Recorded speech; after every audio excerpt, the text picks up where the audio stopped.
শীত মানেই মন ভালো করা কফি, শীত মানেই পিকনিক বা ঘুরতে যাওয়া। কিন্তু শীত সবার জীবনে যে আনন্দ নিয়ে আসে তা কিন্তু নয়। অনেকের শীত আসলেই মনটা খারাপ হয়ে যায়, মনে বিষণ্ণতা আসে, সেই এনার্জি আর থাকে না। দেখা যায় যে ঘুমের সাইকেলটাও পাল্টে গেছে, দিনের বেলাতেও প্রচন্ড ঘুম পাচ্ছে।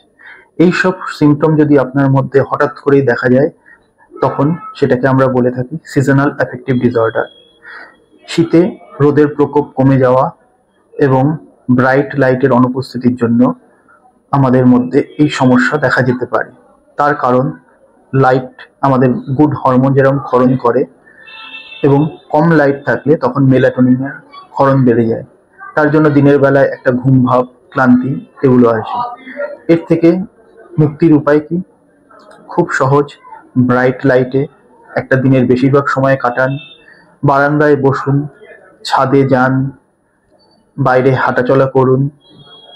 আর যদি তারপরেও সেই জিনিসটা কন্ট্রোলের মধ্যে না আসে, তখন কিন্তু ওষুধের কথা ভাবতেই হবে।